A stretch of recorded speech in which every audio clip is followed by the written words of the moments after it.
Hey guys, today I just quickly want to run through the current progress of the Vizcom and Zellerfeld design competition, the new insights that I gathered from the past days working with Vizcom, and what maybe you can take and learn as well. So let's have a look. So here's just the stuff from last time, right? So I made some very initial sketches, turned them into renders. Then I tried to follow the template basically step by step, making sure that I apply the texture only on certain sections of the shoe. It didn't really work. It gave me much different results than the template showed, and it was not very easy. It was frustrating.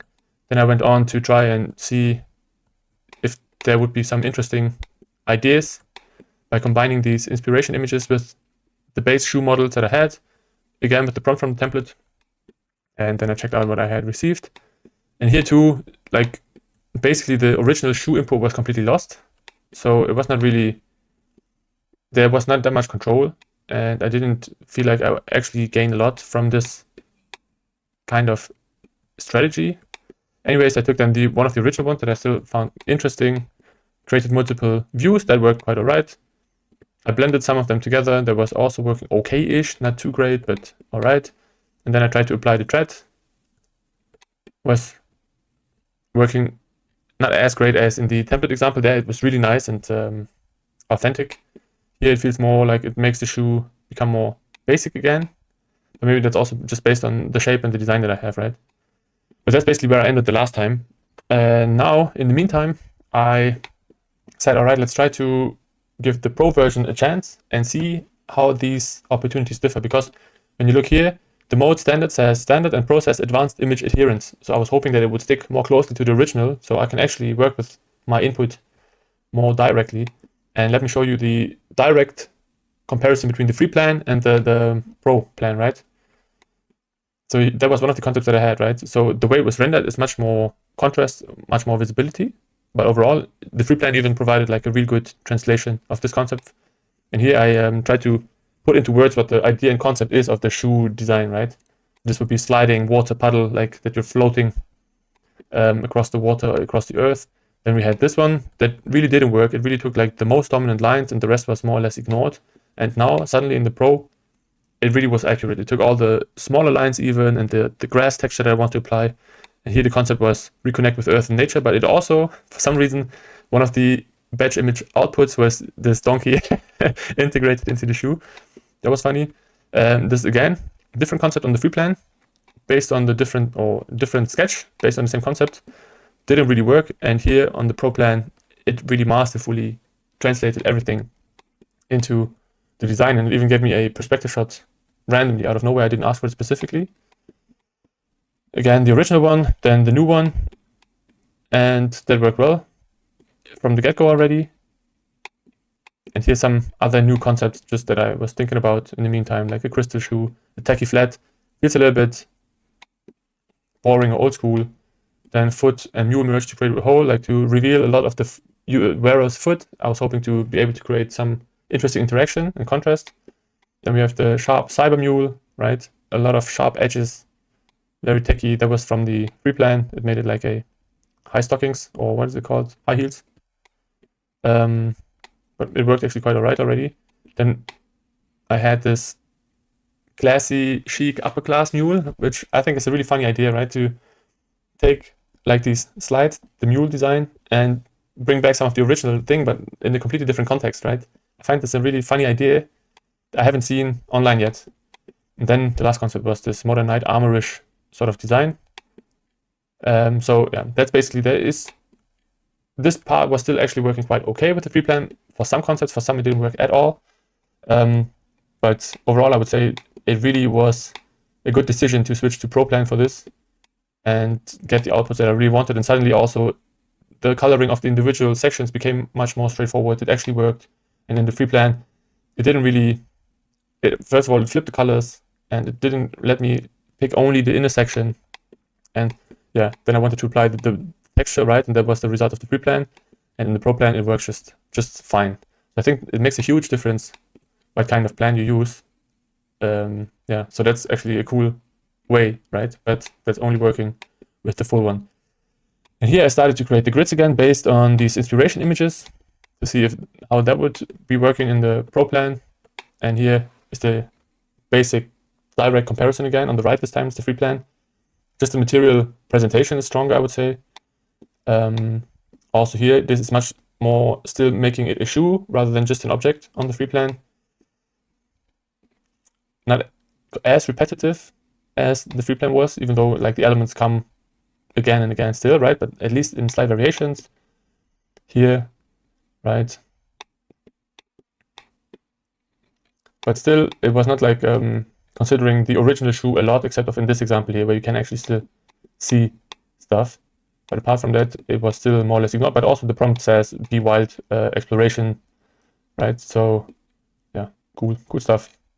I really used also now not just these images, but I also just used basic 2D textures, and that's the new part, right? So that worked really well for me. Here again, still old style, but also really cool stuff going on. I really like the gradient. I wish that is something Zellerfeld would be looking into, to have not just a single color, but a color gradient in the shoe. I think that could be a really cool effect, because the negative cavity thing is not allowed for the competition, right? Again, some really cool designs, and the material, I think it works well. And then also I tried with more graphic things, right? And I think actually it's pretty cool what it came up with. So I find this to be like the most rewarding exercise in Vizcom so far in this challenge, to take like these images with the Pro Plan and suddenly things really start to click. Here I really love this concept. So I took this image, right, and let it create designs based on the shoe and this image, and it really considered my shoe design and tried to apply the texture, because I think this really speaks for like an impact, like it's moving through your feet, these layers, and it's really cool how it integrated the shaping by also adjusting the gap size. So on many levels, I really love the way it was integrated into the design. And here are some other iterations, some design details, cool stuff overall. Then again, I took this image and look at these. I mean, this one really looks really cool. Negative space, we have different materials, looks awesome. And yeah, these common design, you already know. These guys, it's very much similar. This I find also interesting, like the wave pattern, the way it was integrated here. So this is a little bit boring compared to the other one, but like laying several textures on top of each other, I think that's quite interesting and strong, the way it was performed here also rendered really convincingly. Yeah, so those were the new image starting point that I used. And then I basically selected only the images that I wanted from these. To further play and test, here I applied a single color and closed the gaps. So it would actually be a valid concept.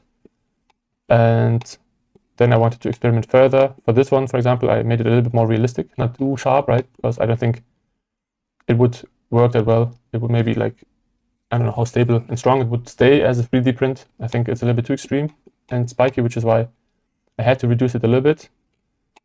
And then I wanted to apply texture just to the revealed spots, right? And that didn't work as I intended. It just applied it as a graphic, or just overlaid the texture that I had as an image in the gaps, right? So all in all, it really didn't do what I want in this example. So I felt like the color and the way the textures are represented is a problem for it, which is why I created this plastic sample based on this graphic image. And then I got this, so it worked better, but obviously that's also not what I wanted. It looks crappy. And these things, so there I still felt like I could have explored more, but in the end I just skipped this step because I was also not sure if this is even a direction that I want to pursue further. Yeah, exactly. And here then I took my chosen designs, right? The directions and concepts that I want to investigate. And then the next step on the template was at least to show multiple views. And here at the top, I even tried to look into how these selected concepts would look blended together, two at a time. So you recognize maybe the two that were blended here or here. I think it's pretty clear. Sometimes it just ignored the blending and just showed one of the shoes completely normal. I think some of these are interesting and funny, right? The way these work, but also it gets really busy quickly. I like this kind of shoe.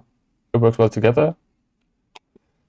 But also it's just playing around, I guess. Yeah, here. Cool. But also nothing that I would say, all right, I want to take it further. So I stuck to the more or less original variations of the shoes. and generated the different perspectives. Here I felt it worked pretty all right. Also compared to the very first time where I did it, I had to do it over and over, and some things repeat themselves, some views, but that was also the case for the Pro plan. But all in all, I think that works okay. We got some nice shots that we can work with and keep continuing doing a job. I think this is pretty cool. So these I did in a second step, right? Not they're not part of the new view, the bottom ones, but there's also just two. Yeah, here, add thread to the bottom. That's where I tried also to edit exactly like they did, but also my shoe designs don't really lend themselves to be integrated in that way because the thread is not as prominent and visible from at all times, right? Only if you look at it from the bottom. It worked a little bit here, but overall, I felt like I can make it work, but actually it's not fitting the design, so I'd rather not spend too much time. Here I tried to make a turntable animation, and I thought it works okay, but then the second side of the shoe looks like shit. And also the front, so actually I was not too happy with it. But then with these concepts, I investigated further and tried to look up images where the shoes are being presented, so I can place them in context, right? Some of them are AI generated, some of them I took from Pinterest or just Google. And then I used again the prompt from the template, replace the shoe in image 1, in image 2 with the shoe in image 1 and keep the focus. And I also made it change the color straight away instead of using a second step. I did that for some of them. And here, let's have a look. It works really well, surprisingly, even though sometimes the shoes, they look out of place, right? The lighting on the upper ones is brutal compared to the lower ones. And here the one in black, and suddenly in black, I feel they work stronger and better overall. It's also pretty cool, but it cut my model in pieces. Again, here it's way too sharp compared to the rest. It doesn't really work together, so I tried to make some adjustments. And I think this is quite nice, but again, I felt like this is a design that we have seen already. It's like a common typical 3D design shoe, very organic, modern, right? But I don't think that's where I want to go with this competition here. And then the one that is supposed to reference going back to nature, being grounded and rocky. I feel like there's something missing. It looks just like a rubber shoes or like these shoes that you wear when you go into the wetlands, and just with a different sole or tread. Apparently that's the name. But yeah, I don't really like the detailing. I should have spent more time, I guess, but I don't really know. I tried to put some flowers on top to add more of this nature vibe, but I wasn't happy. But it translates well into the images, in the context images, so that works quite strongly. But I chose to stick with the two concepts for now that I had previously. Here, the street surfer, I call it, or urban surfing, because it's very wave inspired in terms of shaping, but also very modern and sleek. So I feel like it's supposed to be worn by people in the urban areas. So it's the street surfer. I feel like it's much stronger in black, so that really makes it come together also with the rest of the context.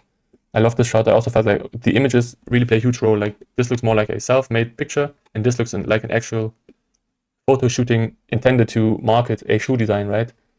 So this works really well, but even better in black. I tried some additional color variations, but I felt like this yellow is too strong, so I dimmed it a little bit in white. I think also really cool. And here in animation, let's see, does it not move? I think it has to buffer first.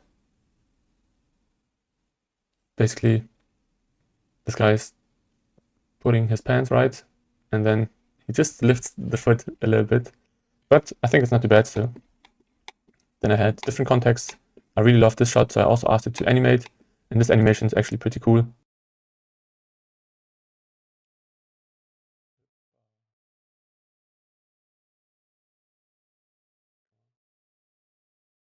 Then I also tried to do some more shots where I actually sell the concept, right? The urban surfing, street surfing idea behind the shoe.